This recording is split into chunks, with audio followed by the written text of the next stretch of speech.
ఎలా అనిపిస్తుంది? ఏదో పర్లేదు, బాగానే ఉంది అన్నట్టుంది. మరి ఏంది ఇమ్మానులు ఈ మధ్య మాస్క్ తీసినట్టు కనిపిస్తుంది అంటున్నారు. ఆయన ఫస్ట్ నుంచి కూడా మాస్క్ పెట్టుకోలేదు, కాకపోతే నిన్న ఒకటి చేశారు, అది నాకు అంత నచ్చలేదు. ఎందుకంటే ఫ్యామిలీ వీక్ వస్తుంది కదా, సో ఫ్యామిలీ వీక్లో నాకు తెలిసి వాళ్ళు ఎవరు రావచ్చు.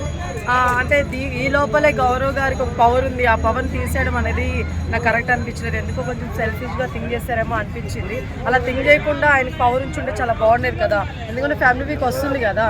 సో ఎవరొకరు వచ్చున్నారు కలిసినేవాళ్ళు కదా, ఈ 2-3 రోజులకి ఎందుకు ఇలాగ అవతల వాళ్ళు పవర్ తీయడం కరెక్ట్ కాదు కదా. సో అట్లా అనిపించింది. రామోరావు ఎలిమినేషన్ ఎలా అనిపిస్తుంది?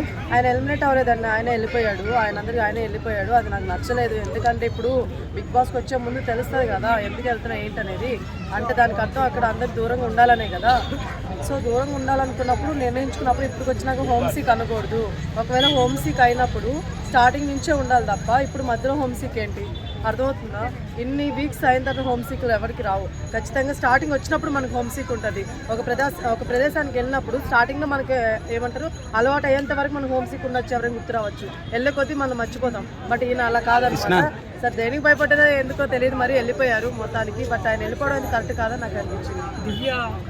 దివ్య ఉంది కదండి, దివ్య అనేది స్టాండ్ తీసుకోమన్నారు. ఫోన్ ఇవ్వచ్చు కదా, ఎప్పుడుదో కదా, పర్లేదమ్మా ఏదో పులిహార కలిపి. సరేలేండి, స్టాండ్ తీసుకోమన్నారు. స్టాండ్ తీసుకోమని దివ్య తప్పులేదు. ఎందుకంటే ఆయన ఏమన్నాడు, మధ్యలో నువ్వు తీసుకురావద్దు దివ్య, నువ్వు ఈ మధ్య టాపిక్ నాదే అని అన్నాడు.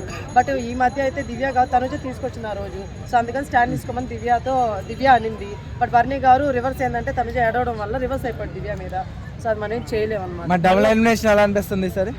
గుడ్ అండి, ఎందుకంటే అంతమందిని వైట్ కార్డ్స్ తీసుకొని వచ్చాం. డబుల్ ఎలిమినేషన్ లేకపోతే కష్టం కదా. ఇంకా 3 వీక్స్ ఉన్నాయి కాబట్టి వెళ్ళిపోవాలి, ఇంక తప్పదు. కాబట్టి డబుల్ ఎలిమినేషన్ కరెక్ట్ అని అనిపించింది. శ్రీనివాస్ సాయి ఉండడం కంటే వెళ్ళిపోవడమే కరెక్ట్. ఎందుకంటే ఆయన వాడేది లేదు, ఆడ జరిగేది ఏం లేదు, సపోర్ట్ చేసుకోవడం ఉండడం తప్ప. అలాంటప్పుడు సపోర్ట్ చేయడానికి బయట ఉండి కూడా సపోర్ట్ చేయొచ్చు, ఇంట్లోనే ఉండాల్సిన అవసరం లేదని నా ఫీలింగ్ అనమాట. ఎందుకంటే మిగతా వాళ్ళు కొంచెం సర్వే అవుతారు, వాళ్ళు కొంచెం బాగా ఆడే వాళ్ళు ఉన్నారు కాబట్టి. పరణి ఇంతకుముందు రిలేషన్ పెట్టుకోవడం వల్ల బయటకు వెళ్ళిపోయాడు, ఇప్పుడు మళ్ళీ సేమ్ అదే ట్రెండ్ నడుస్తున్నది. లేదు, ఇప్పుడేమి రిలేషన్ ఎవరితో ఏం పెట్టుకోలేదండి. కాకపోతే జస్ట్ ఇప్పుడు సడన్గా ఎవరితో మాట్లాడకుండా సడన్గా తనుజతో కానీ దివ్యతో కానీ ఆపేస్తే అది ఇంకా ఫేక్ అయిపోతుంది. సో అందుకని చెప్పేసి ఆయన లిమిట్స్లోనే ఉంటున్నాడు, ఎవరికి ఏమైనా సపోర్ట్ చేయట్లేదు. మీకు కనిపిస్తున్నా లేదా మరి? నేను చూసినంత వరకు అయితే సపోర్టింగ్ ఏమో ఎక్కడ కనిపించట్లేదు. ఇద్దరికి కూడా ఒకళ్ళిద్దరు ఎక్కడ నిలబడితే కామ్గా అయిపోతారు తప్ప సపోర్ట్ చేయట్లేదు. సో ఇప్పుడైతే మళ్ళీ రిలేషన్షిప్ ఏం పెట్టుకోవట్లేదు, బాండింగ్స్ ఏం లేదు. సో మీరు ఫైనల్గా ఎవరు విన్ అవుతారు అని అనుకుంటున్నారు? ఇమాన్యుల్ గారు విన్ అవుతారు అనుకుంటున్నాను. At the same time Suman Shetty గారు విన్ అయితే చాలా హ్యాపీ. తనుజ కూడా టాక్ నడుస్తుంది మేడం బయట.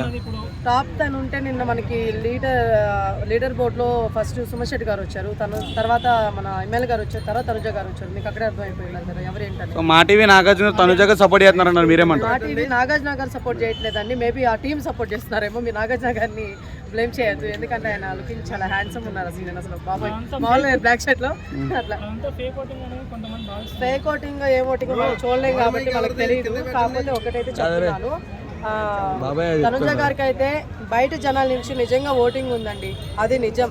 అది నాగార్జున గారు లేకపోతే బిగ్ బాస్ టీం చేసేది కాదనమాట. నిజంగానే మంచి బయట ఓటింగ్ ఇది ఉందన్నమాట. కాబట్టి ఆమె గెలుస్తుంది. కానీ ఆమె కంటే కూడా సుమన్ శెట్టి గారికి మంచి పాపులారిటీ ఉంది బయట, ఆయనకు కూడా మంచి ఓట్లు పడితే చూద్దాం ఇంకా ఎలా ఉంటుంది.